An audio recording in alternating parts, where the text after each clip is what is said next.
तोभ्यं नमस्त्रिभुवतिहराय नाथ।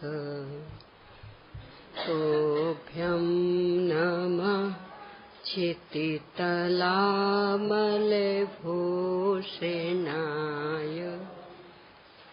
तोभ्यं नमस्त्रिजगतः परमेश्वराय। तोभ्यं नमो जिनभवो दधिशोषणाय। तोभ्यं नमो जिनभवो दधिशोषणाय। जय बोले श्री आदिनाथ भगवान की जय हो। आज अक्षय तृतीया का पावन प्रसंग। इस युग का मनुष्यों के द्वारा मनाया जाने वाला सबसे पहला पर्व। यद्यपि इस युग में ऋषभदेव जी का गर्भ कल्याणक, जन्म कल्याणक और दीक्षा कल्याणक इसके पूर्व हो चुका था, परंतु उन्हें आयोजित करने में मुख्यता होती है देवों की। कल्याणक देव लोग ही आयोजित करते, तो इसलिए वो तो देवों की प्रधानता वाले थे। जैसे दीक्षा हुई, अब इसके बाद जब तक केवल ज्ञान नहीं होगा तो देवों का कुछ नहीं। इसलिए उस समय के मनुष्यों द्वारा मनाया जाने वाला सबसे पहला पर्व मनुष्य की मुख्यता से। घटना लगभग सबको ख्याल में ही होगी, थोड़ी सी संक्षिप्त चर्चा अपन भी करेंगे, पर इसके बाद में कुछ मुख्य बिंदु जो विशेष रूप से विचारणीय हैं उन्हें अपन देखेंगे। घटना तो सामान्य सी ही। चैत्र कृष्णा नवमी, जो कि राजा ऋषभदेव का जन्मदिन भी था। तीर्थंकर का जीव अपने माता पिता की इकलौती संतान होते हैं और दो कल्याणक मन गए होते हैं, तो सारे विश्व को पता लग जाता है कि कितने अद्भुत हैं। तो उनके संदर्भ में सभी के लाड़ प्यार की भावनाओं का क्या कहना। यानी एक तो अकेली एक संतान, तो माता पिता का सारा लाड़ प्यार उस पर ही, और फिर जो तीर्थंकर होने वाले हों, जिनके गर्भ जन्म की खुशियां देवता आकर के मनाते हों, तो वैसे बच्चे के प्रति तो क्या कहना। वैसे थे तो जन्म को 83 लाख पूर्व बीत चुके, सब उस रूप में याद कर रहे थे। बढ़िया सब कार्यक्रम चल रहा था। इंद्र ही सारा कार्यक्रम आयोजित करता था, तो नीलांजना नामक अप्सरा को नृत्य के लिए भी निश्चित किया था। नृत्य करते करते उसका देहावसान हो गया। इंद्र ने तत्काल वैसी ही दूसरी अप्सरा खड़ी कर दी। नृत्य चालू रहा।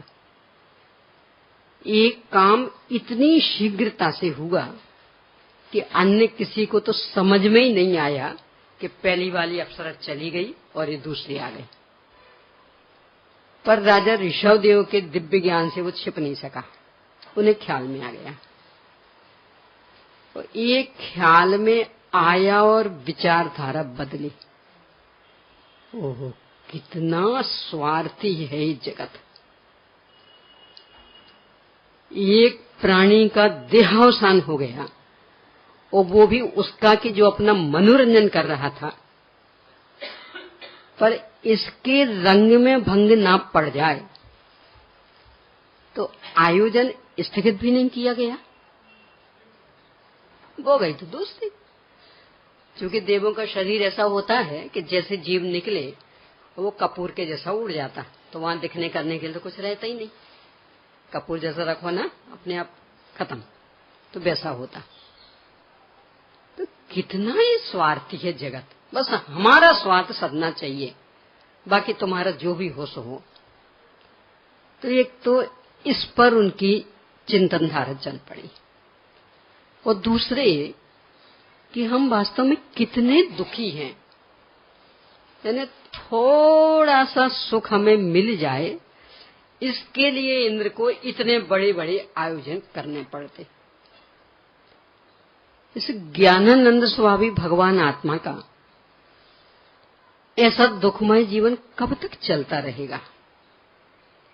और इन दोनों ही विचार ने जोर पकड़ा और उत्कृष्ट वैराग्य भावना जागृत हुई।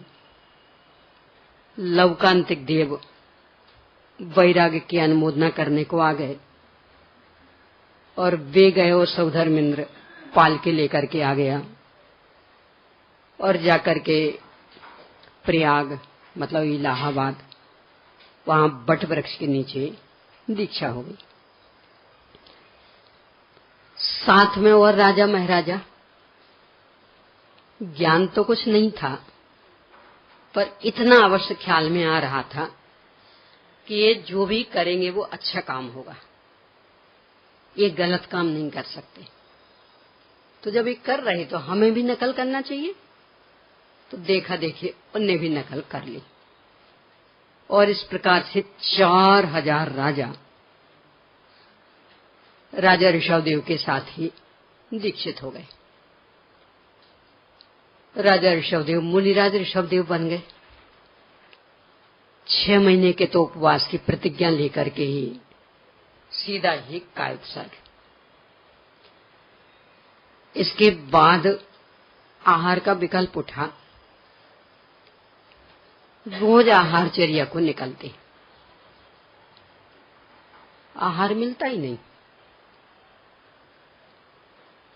चूंकि एक ही जगह साधुजन रहते नहीं हैं, तो बेहार भी होता रहता, और रोज आहारचर्या के समय आहार को भी निकलते, पर आहार नहीं मिलता। सोचे अपन कैसा लगता होगा उस समय के श्रावकों को।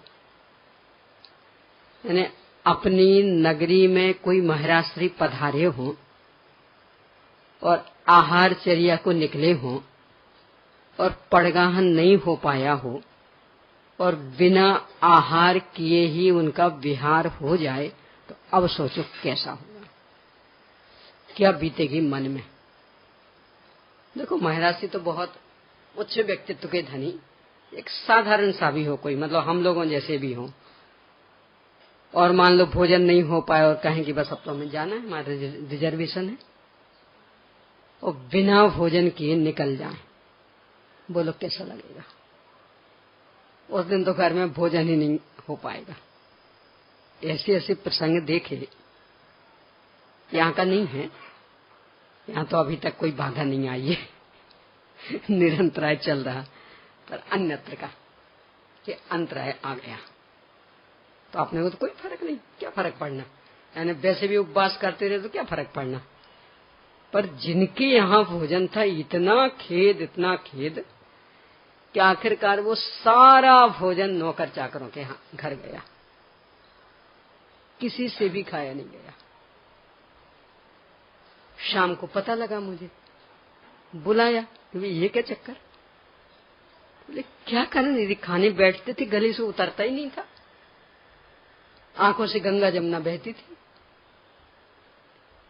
लगा कि एक साधारण सा व्यक्ति, उसके भोजन में बाधा आ जाए तो इतना खेद होता, और जहां तीर्थंकर होने वाले मुनि महाराष्ट्री हों और उनके भोजन में रोज बाधा पड़ रही हो, और वो भी ऐसे वैसे नहीं, लगातार 6 मास के उपवास के बाद। यानी आराम से कल आहार हो गया, ऊपर आज बाधा हो तो उतनी परेशानी नहीं होगी। फिर लगातार 6 माह का उपवास, और इसके बाद बाधा, क्या बीतती होगी उन श्रावकों के ऊपर। पर लाचार थे, उपाय सूझता ही नहीं था। ये सब ज्ञान प्रायोगिक होता है, सैद्धांतिक के बल पर काम नहीं चल पाता। तो सैद्धांतिक ज्ञान तो स्वयं राजा ऋषभदेव ने अपने गृहस्थ जीवन में दिया था सबको। इन्हें गृहस्थी भी सिखाई थी, मुनि धर्म भी सिखाया था, सब कुछ सिखाया था, पर वो सैद्धांतिक था, प्रायोगिक थोड़ी था, क्योंकि उनके पहले कोई मुनिराज थे ही नहीं, तो प्रायोगिक तो था नहीं। और सैद्धांतिक के बल पर प्रायोगिक नहीं कर पाए लोग। निकलते जब भी महाराज श्री बहुत भावना जगती, तो जिसको जो सूझता वो देने को तैयार।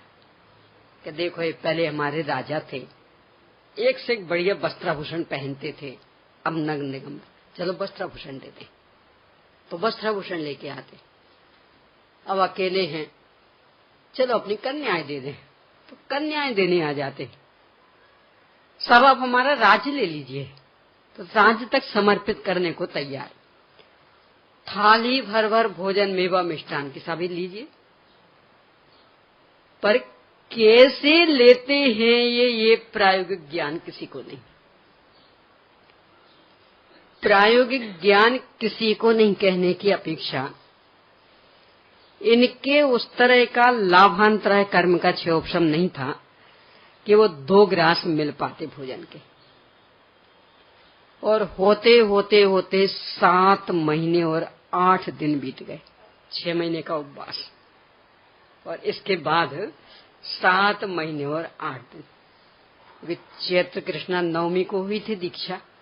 अब चैत्र कृष्णा नवमी से चैत्र कृष्णा नवमी 1 वर्ष यानी 12 महीने, और फिर चैत्र कृष्णा नवमी से वैशाख शुक्ला तीज, तो चैत्र कृष्णा नवमी से वैशाख कृष्णा नवमी तक 1 महीना, और फिर दशमी, एकादशी, द्वादशी, त्रयोदशी, चतुर्दशी, अमावस्या, एकम, दूज, 8 आज तीज को, तो 12 महीना तो 1 वर्ष वाली, और फिर 1 महीना और 8 दिन और। इतने दिनों के बाद आज का दिन वह शुभ घड़ी लाया कि आहार का योग बन गया। दान तीर्थ का प्रवर्तन धर्म तीर्थ के प्रवर्तन से पहले हो जाता, और अवसर्पणी के बाद जो उत्सर्पणी काल शुरू होता, उसमें तो बीच में अधिक अंतराल नहीं होता, लगभग 42,000 वर्ष का। पर उत्सर्पणी के बाद जो अवसर्पणी शुरू होता, उसमें तो लगभग 18 कोड़ा कोड़ी सागर, इतना लंबे काल का अंतराल। क्योंकि उत्सर्पणी से अवसर्पणी के बीच में तो यहाँ तो छठवें काल से शुरू होना, मतलब दुखमा काल से, तो ये जो दुखमा सुखमा काल था, जिसे अपन अवसर्पणी में 4थे नंबर पर रखते, उत्सर्पणी में वो 3रे नंबर पर आता। इसके बाद फिर सुखमा काल, वो सुखमा दुखमा काल, ये वाले मतलब जघन्य भोग भूमि, उसका काल 2 कोड़ा कोढ़ी सागर। फिर इसके बाद सुखमा काल मध्यम भोग भूमि, उसका काल 3 कोड़ा कोढ़ी सागर। फिर इसके बाद सुखमा काल उत्तम भोग भूमि, उसका काल 4 कोड़ा कोढ़ी सागर। तो 4 और 3 7 2 9, तो 9 कोड़ा कोढ़ी सागर उत्सर्पणी के। अब पलटेगा काल, तो जिस क्रम से बड़ा था उसी क्रम से पलटेगा। तो सबसे पहले सुखमा यानी 4 कोड़ा कोढ़ी सागर, फिर सुखमा यानी 3 कोड़ा कोढ़ी सागर, और फिर सुखमा दुखमा यानी 2 कोड़ा कोढ़ी सागर, तो फिर 9 कोड़ा कोढ़ी सागर। ये सागर का तो बताया था, अमाप काल और कोड़ा कोड़ी, ऐसे 18 कोड़ा कोढ़ी सागर। कुछ कम समझ लेना, क्योंकि हुंडा अवसर्पणी काल का योग ऐसा बना कि 3रे काल में जन्म हो गया, और 3रे काल में 5 कल्याणक हो गया उनके, और मोक्ष भी चले गए। तो वो 84 लाख वर्ष और कम कर लेना, पर ये अभी का हुंडा अवसर्पणी काल का तो लगभग में अपन ले लें। तो लगभग 18 कोड़ा कोड़ी सागर के बाद आज के दिन दान तीर्थ की प्रवृत्ति हुई थी। एक मुनि महाराज श्री को एक श्रावक के द्वारा आहार दान सबसे पहले दिया गया था। मुनि महाराज श्री तीर्थंकर होने वाले मुनिराज ऋषभदेव प्रथम पात्र, उत्तम पात्र, और दाता राजा श्रेयांश प्रथम दाता, उत्तम दाता, दोनों उसी भाव से मोक्ष जाने वाले। मुनिराज ऋषभदेव तो अभी से कुछ कम 1000 वर्ष बाद, यानी 13 महीने और 8 दिन कम 1000 वर्ष बाद, क्योंकि कुल 1000 वर्ष था ना उनका दीक्षा का साधना काल, तो उसमें इतना कम कर देना।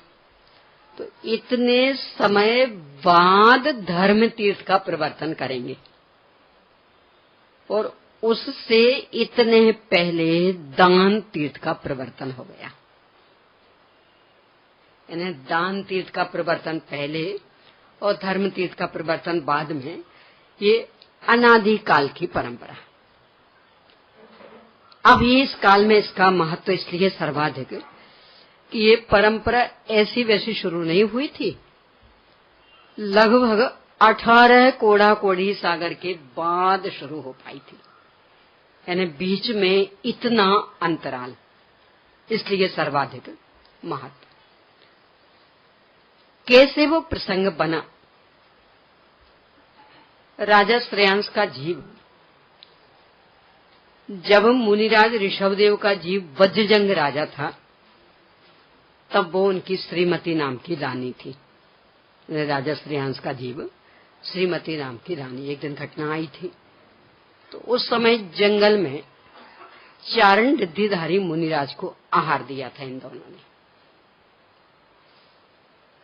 आज के प्रातः काल ब्रह्म मुहूर्त के पहले स्वप्न आया,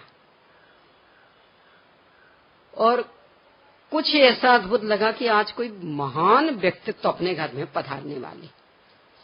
पुरोहित को भी स्वप्न आया, मंत्री को भी स्वप्न आया। जब राज दरबार में बैठे तो सबने चर्चा की, किस बात की सूचक है कि सब आज अपनी नगरी के भाग्य खुलने वाले।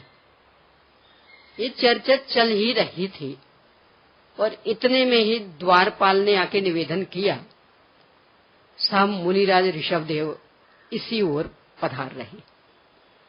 क्योंकि पहले 83 लाख पूर्व तक राज्य कर चुके थे, तो परिचय तो सबका था, सबको पता था। सूचना दी, इतना हर्ष की कुछ कहो ना।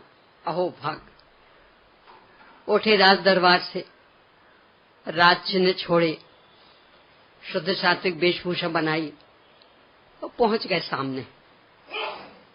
तो सामने पहुंचे और जत स्मरण, और वो घटना उस समय जिस विधि से आहार दिया था, वो घटना पूरी स्पष्ट ख्याल में आ गई, और पड़गाहन किया नवधा भक्ति पूर्वक ले आए। क्योंकि ये तो ख्याल में था 9 महीने और 8 दिन का उपवास नहीं था, आहार नहीं हुआ था। देखो ये भी बहुत विचारणीय बिंदु। उपवास मात्र 6 महीने का कहलाएगा, आहार तो नहीं मिला था 7 महीने और 8 दिन तक, पर उपवास 6 महीने का। बहुत विचारणीय बिंदु है कि साहब जब आहार किया ही नहीं तो काय का फिर हमारा उपवास ही है ना? नहीं किया नहीं, वो तो कर्म का उदय, कर्म के उदय ने नहीं मिला है योग। पर आपको तो भावना हो गई थी ना, उसके लिए प्रयास तो शुरू कर दिया था ना, रोज आहारचर्या के समय निकलते थे ना, इसलिए उपवास में गिनती नहीं होगी। भले पेट में एक दाना नहीं गया तो भी ऐसा है। जैन धर्म का उपवास एक आसन आदि, यहाँ तो दुनिया भर का आरंभ परिग्रह भी चलता रहे, मन का विकल्प तो दूर ही, शरीर से भी हो नहीं। हमारा तो उपवास है, तो उपवास तो ये सब क्या करें, घर में है तो उनको तो बना के देना ही पड़ेगा। तो आपका उपवास कैसे हुआ? अब वो एक अलग विषय है, उसको तो अलग से ही कभी चर्चा में लिया जा सकता है। अभी लेंगे तो फिर अक्षय तृतीया रह जाएगी, तो अभी उसको नहीं छेड़ते, पर विचार करना। तो वो पूरा जातस्मरण हुआ और पूरी विधि पता लग गई और उसके अनुसार नौधा भक्ति पूर्वक पड़गान किया। चूंकि गन्ने का मौसम है तो शुद्ध रूप में पेल करके आया हुआ था गन्ने का रस, और सर्वप्रथम आहार उसका लिया, इक्षुरस का। और इस तरह से उत्तम पात्र के द्वारा उत्तम दाता के लिए उत्तम पदार्थ लगभग 18 कोड़ा कोड़ी सागर के बाद में आज दिया गया, और दान धर्म की प्रवृत्ति आज से शुरू हुई। इस दान धर्म का भी महत्व इतना, दस लक्षण पूजन में पंडित ध्यानत राय जी तो यहाँ तक लिखते, बिन दान श्रावक साधु दोनों लहे नाही बोध को, कि यदि दान धर्म की प्रवृत्ति ना रहे तो न श्रावक बोधि पा सकते और न ही साधु। श्रावक आहार दान औषधि दान देते हैं, साधु ज्ञान दान अभय दान देते। ये आहार ही एक ऐसा प्रसंग कि जिसके कारण अपन जैसे श्रावकों के घर में साक्षात रत्नत्रय संपन्न व्यक्तित्व को पधारने का एक प्रसंग बन जाता। वैसे कौन आए, क्योंकि ये तो काजल की कोठरी है, कोई प्रवेश करना चाहते ही नहीं, बल्कि बुद्धिपूर्वक वहां से निकल गए थे। पर ये कि आहार औषधि ऐसा प्रसंग कि इसके कारण उन्हें भी आना पड़ता और अपना अहोभाग जग जाता, साक्षात रत्नत्रय संपन्न व्यक्तियों को देखने का अवसर मिल जाता। यदि ये भी पात्रता अपन ने नहीं रखी तो और तो कोई प्रसंग है नहीं कि साधु संत अपने यहाँ आवे। एक ही प्रसंग था और वो प्रसंग भी अपन ने अपनी नादानी से, अपनी प्रमादी वृत्ति से समाप्त कर दिया। तो अब वास्तव में अभागा रहना पड़ेगा। अब कोई उपाय नहीं रहा। क्यों? स्वयं जंगल में जाओगे नहीं और वे जंगल से आपके आएंगे नहीं, क्योंकि घर की व्यवस्था ऐसी कि वे क्यों आएंगे। तो अब दर्शन का लाभ कभी मिल नहीं पाएगा, उनकी देशना का लाभ मिल नहीं पाएगा। एक दिन चर्चा की थी, आचार्य पूज्यपाद स्वामी मुनिराजों के संदर्भ में लिखते कि ये तो बिना बोले मोक्ष मार्ग का निरूपण कर रहे। अवाग विसर्गम वपुषा मोक्ष मार्गम निरूपयन्तम। बिना बोले, यानी बोलने की आवश्यकता नहीं कि यदि सुखी होना है तो यहाँ आओ।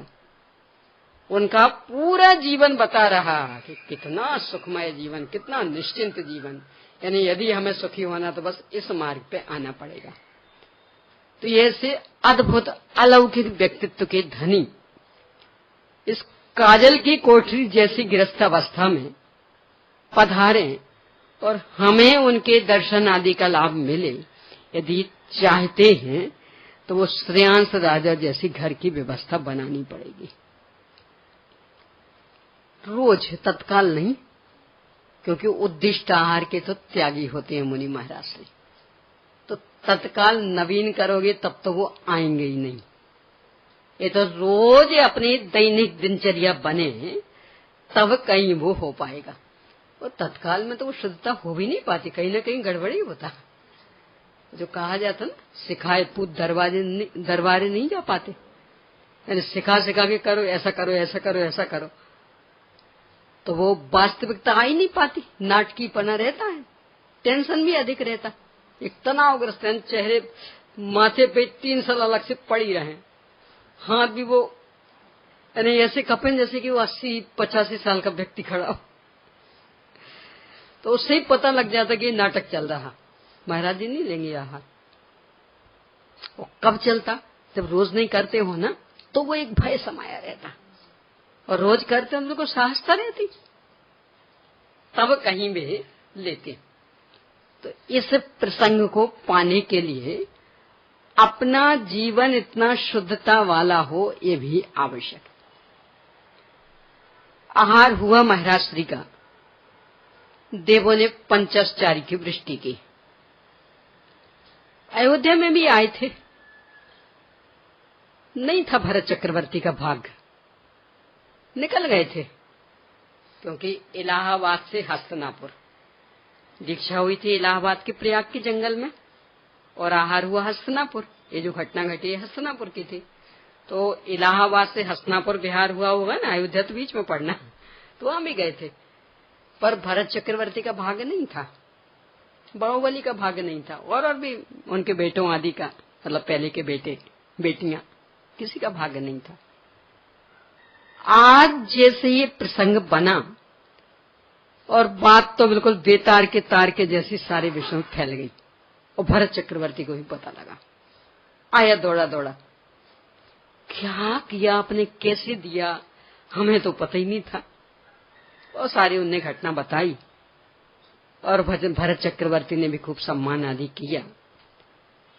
चूंकि 18 कोड़ा कोड़ी सागर के बाद ये दान तीर्थ का प्रवर्तन हुआ था, इसलिए ये पर्व रूप में प्रसिद्ध हो गया, और इसके बाद लगातार आज तक ये चल रही परंपरा, कहीं भी खंड नहीं पड़ा, इसलिए इसका नाम पड़ गया अक्षय तृतीया। तृतीया तो वो तिथि थी, इसलिए तृतीया, और अक्षय इसमें दो भाव गर्भित हैं, एक तो अ और क्षय। अ यानी नहीं, क्षय यानी विनाश, यानी जो वो दान तीर्थ की प्रवृत्ति शुरू हुई बराबर आज तक अविच्छिन्न रूप में चली आ रही, और पंचम काल के अंत तक चलती रहेगी। अब धारा मंद है कि तीव्र, उससे क्या फर्क पड़ना, तो वो तो स्वाभाविक है। नदी की भी धारा एक सी थोड़ी रहती सब जगह, हीनादिकता तो होती रहती, पर शुष्क नहीं हुई। धारा जीवित तो है, जीवित है तो बढ़ भी जाएगी, कोई फर्क नहीं पड़ना, पंचम काल के अंत तक चलती रहेगी। तो एक तो ये भाव, और दूसरा अक्षय। अक्षय न होता आधार, यानी जो, तो जो धर्म तीर्थ की प्रवृत्ति का आधार बन गई, यानी तीर्थंकर के जीव तो इतने शक्तिशाली होते हैं कि कदाचित आहार नहीं मिलता तो भी उनकी साधना में कोई विघ्न पड़ने वाला नहीं था, शरीर भी क्रश होने वाला नहीं था। पर अन्य साधु संतों के लिए भी तो मार्ग खोलना है ना, वे तो इतने शक्तिशाली नहीं रहेंगे। तो यदि आहार औषधि दान नहीं मिलेगा तो वे रत्नत्रय की साधना कैसे कर पाएंगे। तो आज के दिन उन सब के लिए एक आधार मिल गया कि कोई बात नहीं है शक्ति, कोई बात नहीं, रोज आप आहार को निकल सकते, बस इस तरह से लेना, उच्छृंखलता वाला नहीं। तो ये आज की तिथि उनके निर्विघ्न रत्नत्रय की साधना के लिए आधारभूत सिद्ध हुई, इसलिए इसका नाम पड़ गया अक्षय। पूरा वाक्य बनेगा ना तो अक्षया तृतीया व्याकरण से, तो अक्षया, अक्षया स्त्रीलिंगी है तो या हो गया, तो अक्षय है आधार, और या यानी जो सम्यक रत्नत्रय के साधकों के लिए एक आधारभूत मार्ग बन गया कि आप इस तरह से अपने शरीर का बराबर व्यवस्थित पोषण कर सकते हैं और शरीर को धर्माराधना के योग बनाए रख सकते हैं। घटना तो बस इतनी सी है, मार्गदर्शन इससे बहुत मिलता है।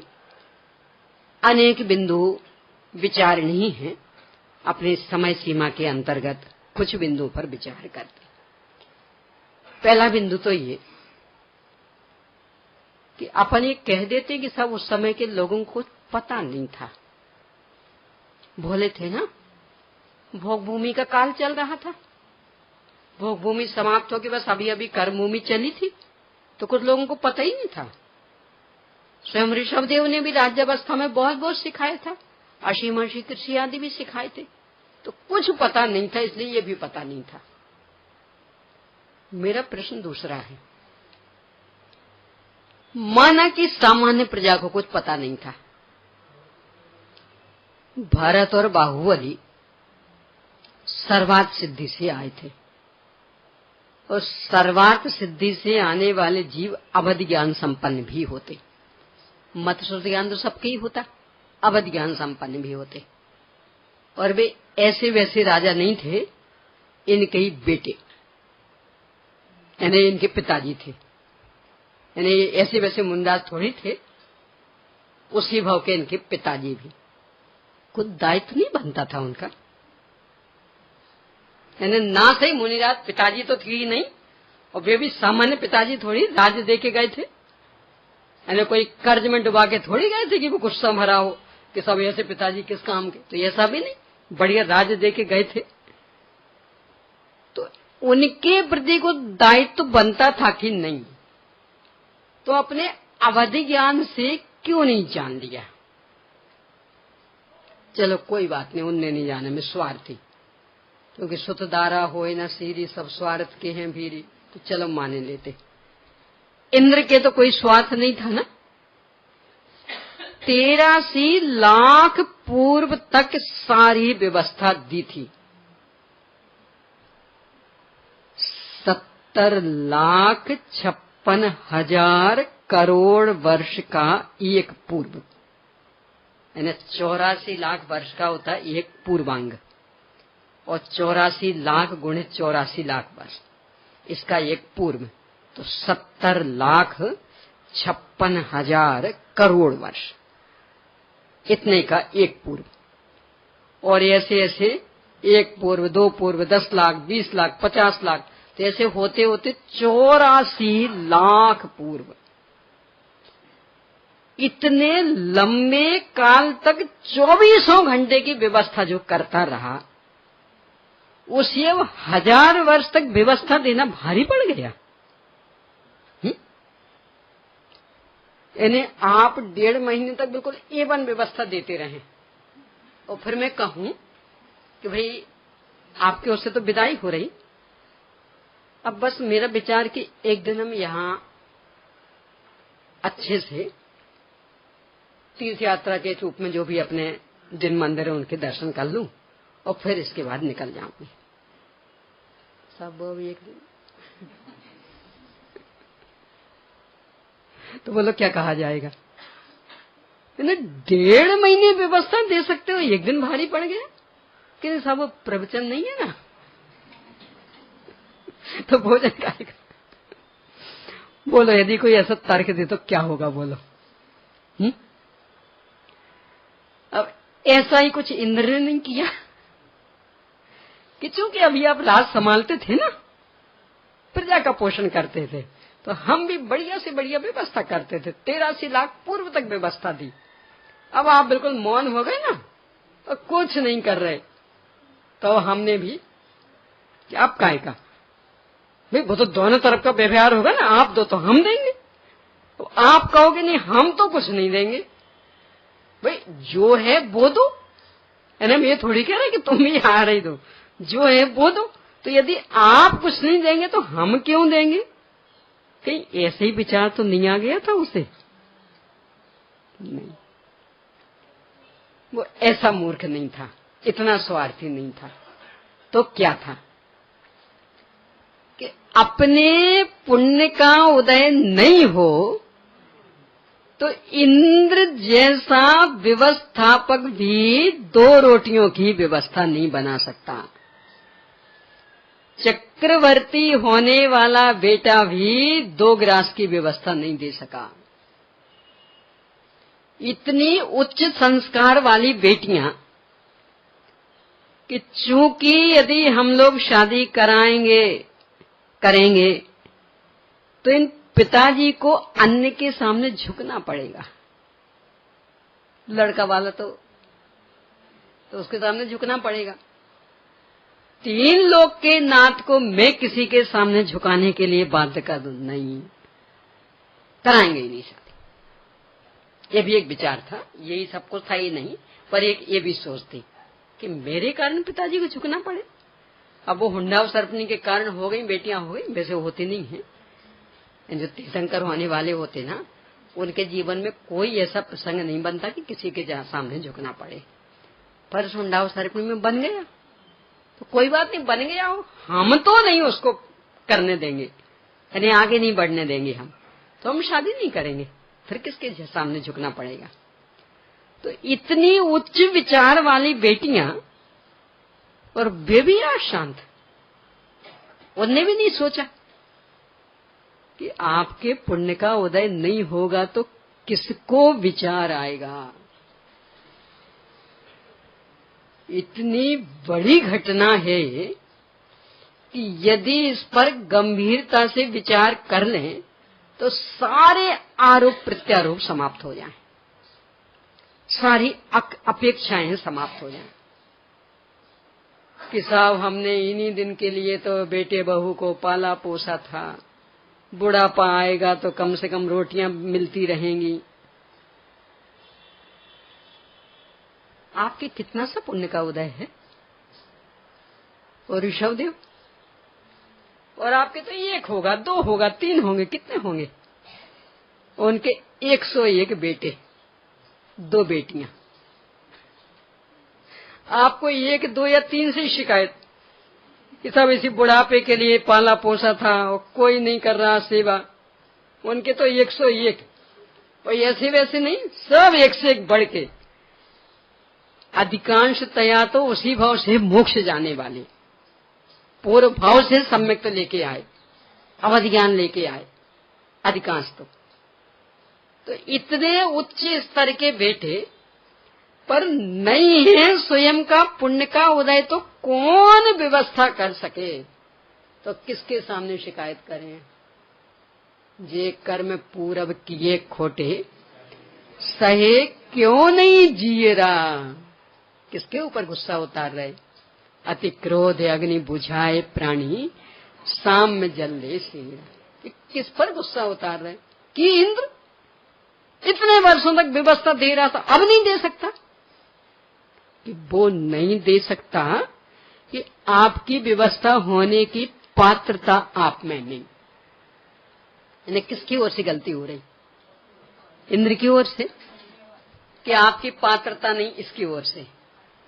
यानी शरीर की भी वैसी उपादानगत योग्यता नहीं कि उसमें भोजन पान जाए, और निमित्त रूप में वो कर्म का उदय, लाभांतराय कर्म का भी उदय चल रहा, क्षयोपशम नहीं है, तो वो 2 ग्रास का भी लाभ होने वाला नहीं, और वहां प्रजाजन का भी दानांतराय कर्म का उदय चल रहा, दानांतराय का क्षयोपशम नहीं। तो इतना सब कुछ देने का भाव आ रहा, पर 2 ग्रास इस रूप में देंगे तो वो लेंगे, ऐसी बुद्धि किसी को नहीं आती। सम्यक दृष्टियों को पता नहीं रहता होगा कि कैसे आहार दिया जाता, और पता नहीं रहता तो कैसे सम्यक दृष्टि, और क्षयिक सम्यक दृष्टि, सामान्य नहीं। क्षयोपशम वालों को तो अपन कह सकते कि सब कुछ देर को छूट गया होगा, पर क्षयिक वहां तो छूटने का प्रसंग नहीं। पर नहीं है यहाँ पुण्य का उदय, नहीं है वैसी योग्यता, तो इतने सुंदरतम व्यवस्था करने वाले, इतने इतने ज्ञान के धनी सामर्थ्यशाली, और वे भी 2 ग्रास की व्यवस्था नहीं दे सके तो नहीं दे सके। बोलो किसके प्रति आक्षेप करें, किससे शिकायत करें? ये नहीं करते ऐसा, कि ये नहीं करते ऐसा कि तुम्हारी किस्मत नहीं है, तो उनके ऊपर गुस्सा उतारने से क्या होने वाला? अपने भाग्य को देखो, और यदि घबराहट हो रही तो अब ऐसा काम करो कि जिससे ऐसा कर्म ना बंधे। जो दोष वाला नहीं है उस पर दोष मढ़ेंगे तो रास्ता साफ होगा कि और ज्यादा उसी रूप बनेगा। यानी करनी अपनी और दोष दूसरों पे मर रहे हैं, ये नहीं करते व्यवस्था।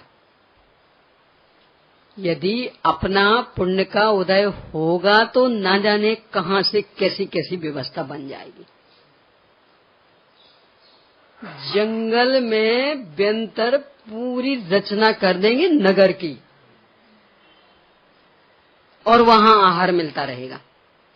और पुण्य का उदय नहीं होगा तो इतने योग्यता में एक से एक बेटे भी 2 रोटियां नहीं दे पाएंगे।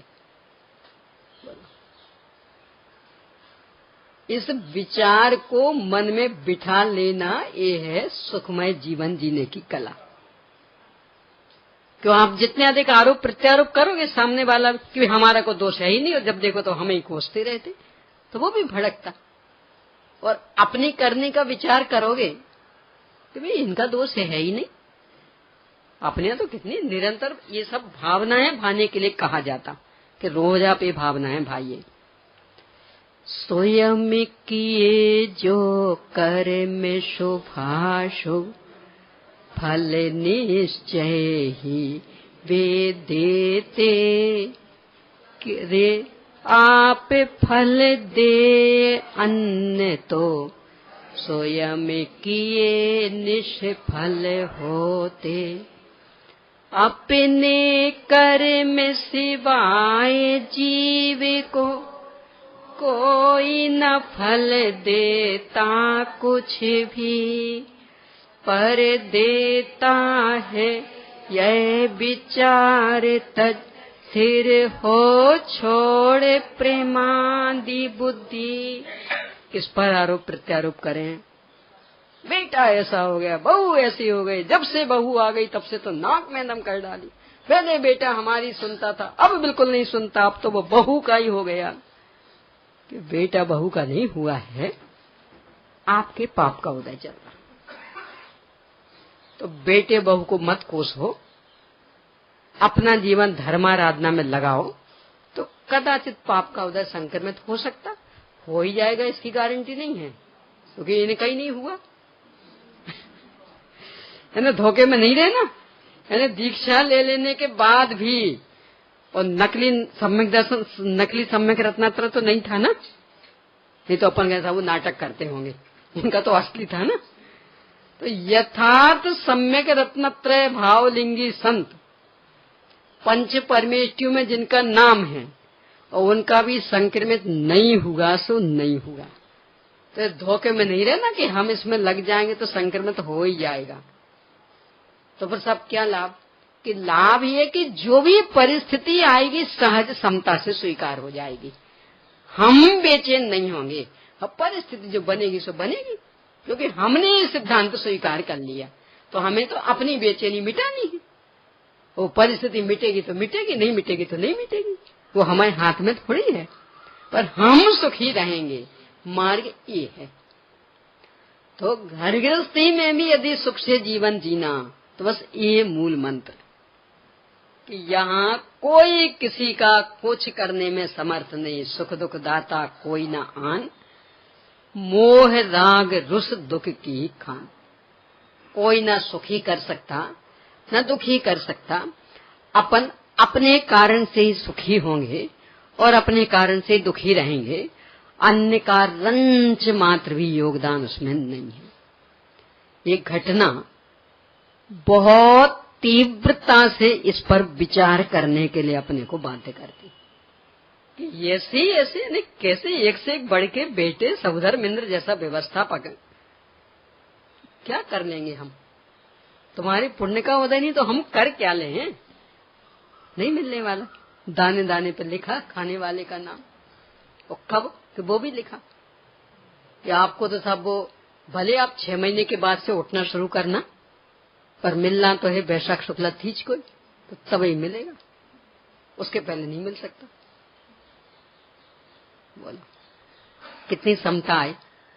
तो एक तो ये प्रसंग कि यदि अपना लाभांतरय का क्षयोपशम नहीं होगा, ये निमित्त में उपादान में अपने को वैसे संतुष्टि होनी है, शरीर में वो भोजन पान जाना ही उसका उपादान, तो ये नहीं होगा तो विश्व की बड़ी से बड़ी हस्ती भी कुछ नहीं कर सकती। सब इसके लिए बिल्कुल निकम्मे जैसे, कुछ फेरफार करने की किसी में ताकत नहीं। तो किस पर आरोप प्रत्यारोप करना? किसा पर अपने कर्मों को तो कोस है ना, वे उनके कारण हो रहा तो उनको तो कोस है, उनसे तो लड़े कि हाँ लड़ो, पर कर्म क्या कहेगा? वही अब वो पहले वाली घटना याद कर लेना, याद आ गया होगा ना। तो कर्म क्या कहेगा? हम कोई बिना बुलाए आए थे क्या? हम बिना बुलाए आए थे क्या? तो हमारी क्या गलती? आपने खूब मना के निमंत्रित किया था, मिथ्या दर्शन का निमंत्रण, अविरति का, प्रमाद का, कषाय का, योग का, तब हम आए हैं। तो हमारी क्या गलती? आपको यदि लगता है कि हम परेशान कर रहे तो निमंत्रण देना बंद कर दो और फिर हम आए तो हमसे कहना। यदि परेशान हो तो निमंत्रण मत दो, बुलाओ मत। यानी बुलाएंगे तो मना के और फिर कहेंगे तुम परेशान करते, कि ये नहीं चलेगा, दुरंगी नीति नहीं चलेगी। मना के बुला रहे हो इसका मतलब अच्छे लग रहे हम, तो अब हमारे प्रति अपशब्द नहीं कर सकते। यदि बुरे लग रहे तो एक ही उपाय कि अब निमंत्रण मत भेजो, फिर हम आ जाएं तो हमारी गलती, पर हम तो आएंगे ही नहीं। तो ठीक है, पर हमने निमंत्रण भेजा तो वो निमंत्रण से लड़ो, क्यों? उनसे क्या लड़ना?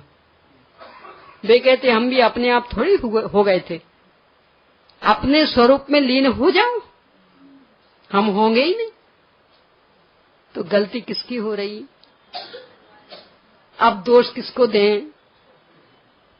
यानी स्वयं ही बहिर्मुखी वृत्ति बना रहे, इसके कारण ये सब भोग रहे हैं। यदि घबराते हैं कि सब ये सब हमें नहीं भोगना है, लगता है ऐसा, तो एक ही उपाय की अंतरोन्मुखी वृत्ति कर लो, सारा रास्ता साफ। एक तो इस पर गंभीरता से विचार करना। अब इसी संदर्भ में दूसरा, ऋषभदेव मुनिराज बाल्यावस्था से 3 ज्ञान के धारी, गर्भ से मति स्मृति आबादी विराजत जिंजब जन्मियो, 3 ज्ञान के धारी, और दीक्षा ली तो मना परे ज्ञान भी हो गया, 4 ज्ञान के धारी। इतनी सी बात नहीं जान सकते थे कि हमें किस दिन आहार मिलना है और कहाँ मिलना, तो रोज चक्कर क्यों लगाते रहे? 4 ज्ञान थे, जान लेते किस दिन मिलना है तो सीधे वहीं बस पहुंचते, तब तक आराम से ध्यान करते। वे आप क्या कहोगे बोलो? यानी जैसे उदाहरण के लिए कि मैं कहूं सब 8:30 बजे प्रवचन करने जाना, पता है ना? हाँ पता। पक्का है ना? हाँ पक्का। अब मैं 6 बजे से ही, तो क्यों परेशान क्यों हो रहे आप कि सब 8:30 बजे प्रवचन करने जाना? तो पक्का है ना? 8:30 है कि 6? नहीं, पक्का 8:30। तो आप इसे क्यों परेशान हो रहे हैं? अब मान लो कदाचित शंका हो जाए कि शायद पहुंचने में बहुत समय लगता होगा, तो पूछा कितना लगेगा?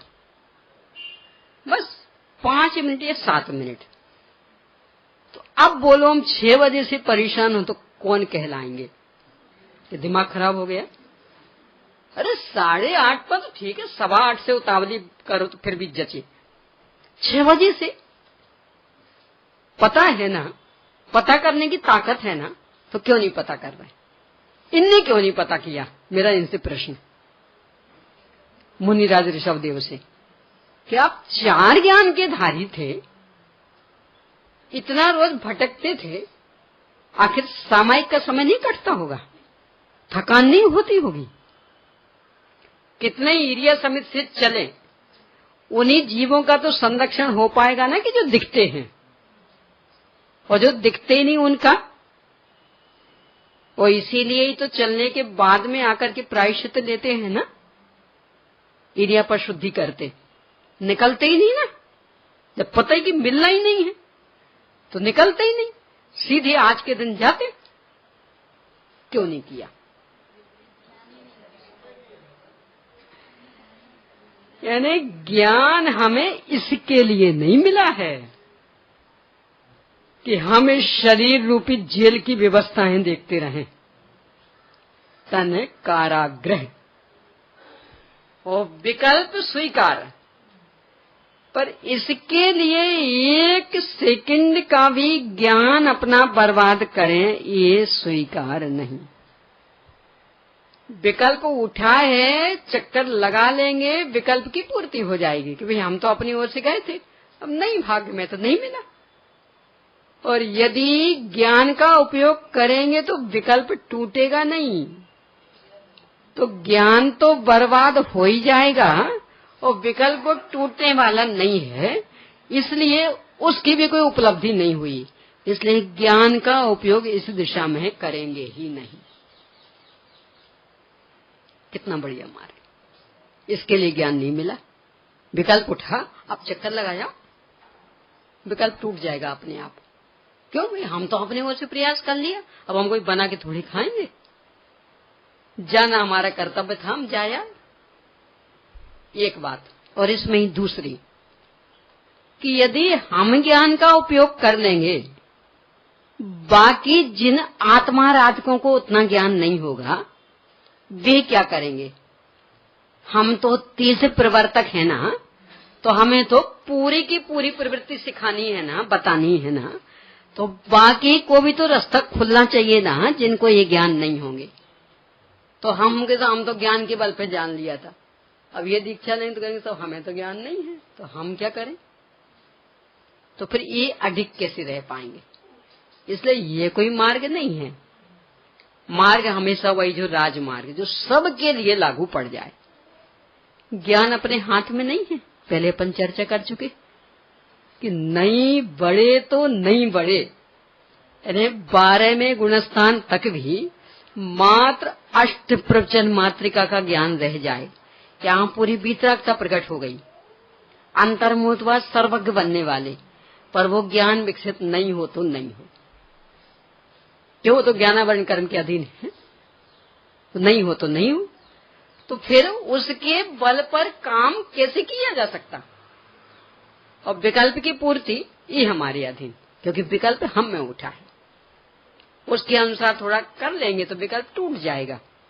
देखो लोक में होता ना, कोई भी इच्छा हुई, अब उसके अनुसार आप जाए आए, तो हम तो वही कर रहा है, वो नहीं होना। कोई मान लो सामान खरीदना आपको, तो एक तो ये कहें आज दुकान खुली नहीं है, खुलेगी भी नहीं, इसलिए आज हम नहीं जाते, तो माँ छोड़ने वाली थोड़ी है, यहाँ बैठी बैठी बातें बनाते, आलसी बन गई। जाके देख के तो वहां कि मैं पक्का कह रही हूं आज नहीं खुलनी दुकान, आज नहीं आएगा सामान, तो माँ छोड़ने वाली नहीं है।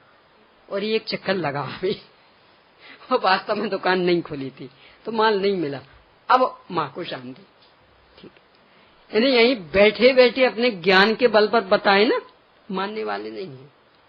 और एक चक्कर लगाया जाके वो देखा है, अब तो ठीक, हम पहले ही कह रहे थे, तब सुनने वाली नहीं थी। ऐसा है विकल्पों का, यानी उसके अनुसार थोड़ी प्रवृत्ति कर लो तो विकल्प टूट जाएगा, और यदि प्रवृत्ति नहीं हो, वो मात्र ज्ञान को मुख्य करते रहें, तो वो विकल्प टूटने वाला नहीं है। ये मार्ग मुनिराज ऋषभदेव ने खोला कि पहली बात तो है कि ज्ञान सबके पास नहीं, यानी उतना ज्ञान कि जो जान सके भविष्य को। दूसरी बात कि ज्ञान इसके लिए नहीं, और तीसरे कि विकल्प इससे टूटने वाला नहीं है। वो तो प्रवृत्ति करेंगे तो ही वो विकल्प टूटेगा, और हमें तो विकल्प तोड़ना है। आर मिलना नहीं मिलना इससे कोई फर्क नहीं पड़ना, हमारी साधना में बाधक वो विकल्प था, तो हम एक चक्कर लगाया, विकल्प टूट गया, अब बस निर्विकल्प होकर के आत्माराधना में रहेंगे। इसलिए भी ये प्रक्रिया अपनाई। ये दूसरा बिंदु, बस एक बिंदु लेके समाप्त करती हूँ, समय पे ही समाप्त हो जाएगा कि सब इनने बांधा कब होगा। ये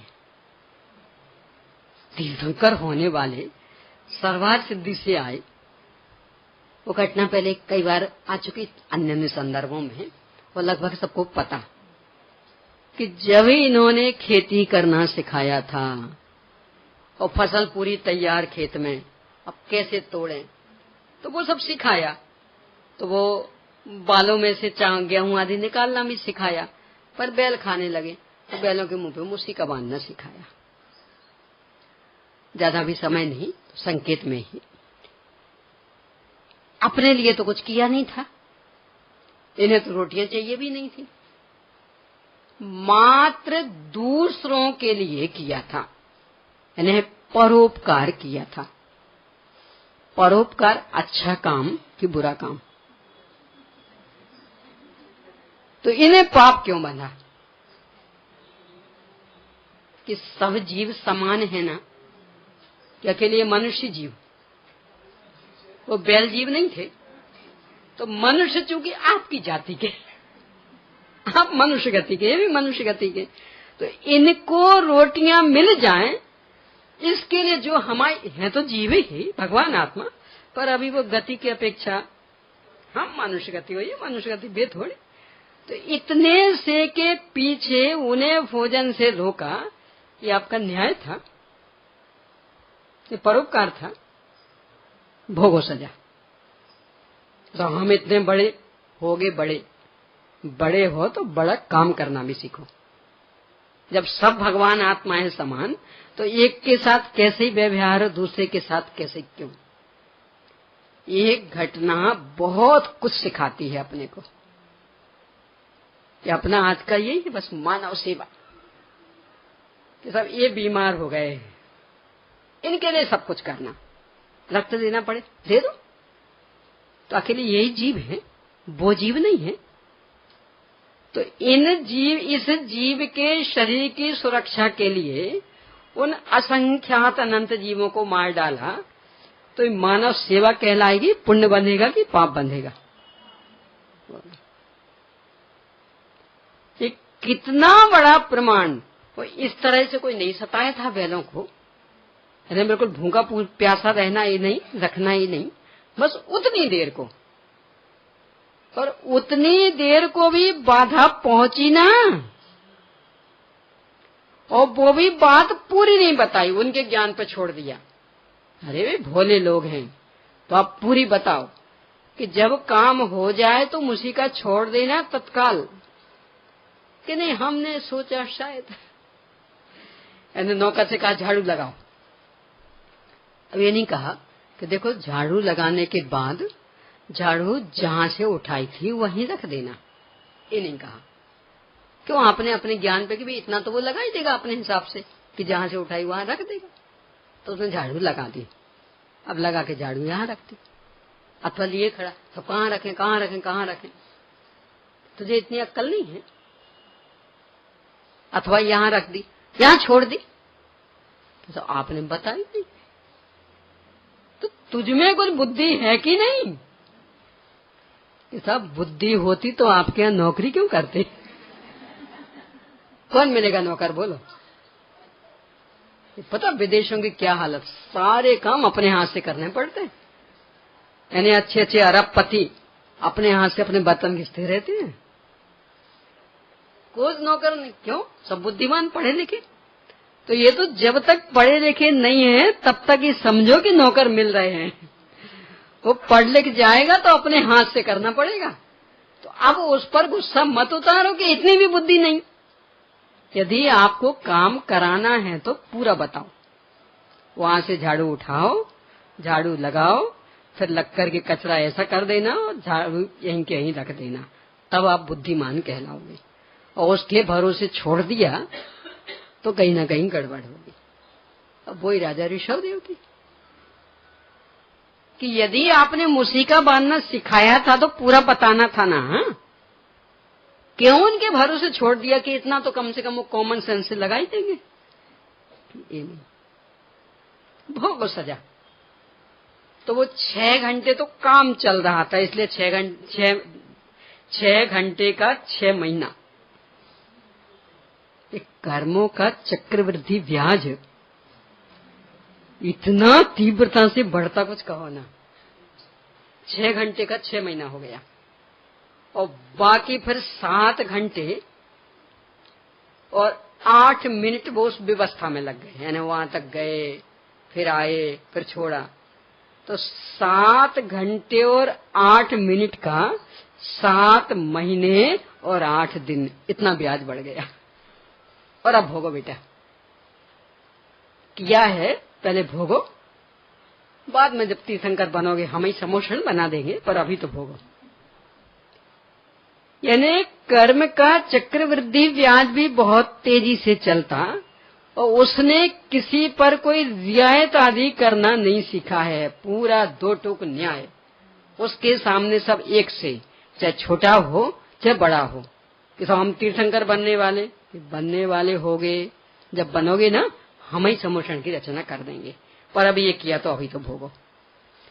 ये घटना भी अपने को सोचने के लिए बाध्य करती कि तो हम तो आलू प्याज नहीं खाते, परंतु बच्चे, हम तो रात में नहीं खाते, बच्चों को देना पड़ता। कि किसके लिए पाप कर रहे इससे कोई फर्क नहीं पड़ना, कर रहे ना आप तो उसकी सजा तो आपको भोगनी है, और वो जो कर रहे हैं उनकी सजा उनको मिलेगी। पर चूंकि उनके लिए किया इसलिए माफ कर दे कर्म, कि हाँ ये तो नहीं खाते, वो बच्चों के लिए करना पड़ता। कि धोखे में नहीं रहना, आप करके दे रहे तो उसकी सजा आपको भोगनी पड़ेगी। तीर्थंकर होने वाले जैसे जीव को भी, 2 कल्याणक जिनके मन चुके ऐसे जीव को भी कुछ रियायत नहीं मिली, कुछ छूट नहीं मिली, तो अपने को तो कहां से मिलेगी। ऐसे बहुत सारे बिंदु हैं कि जिन पर आज के दिन गंभीरता से विचार करना। इस दान तीर्थ के प्रवर्तक स्वरूप आज का अक्षय तृतीया पर्व अपने जीवन में भी दान तीर्थ प्रवृत्ति हो और धर्म तीर्थ भी प्रवृत्ति हो के जीवन सुख शांतिमय बने, इस मंगलमय भावना से अभी की बात समाप्त होती है। प्रश्न लिख लीजिए। अक्षय तृतीया पर्व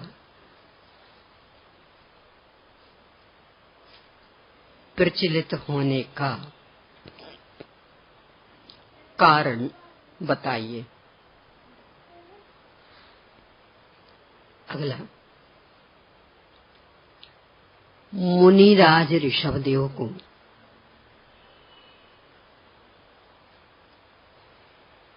इतने लंबे काल तक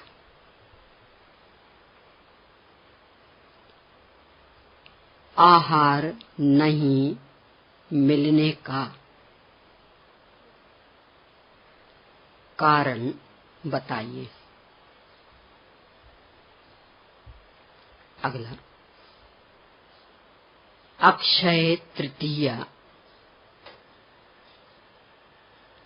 शब्द के दोनों भाव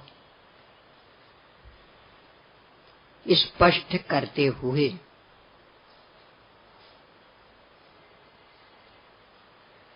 इस घटना से मिलने वाला कुछ मार्गदर्शन बताइए।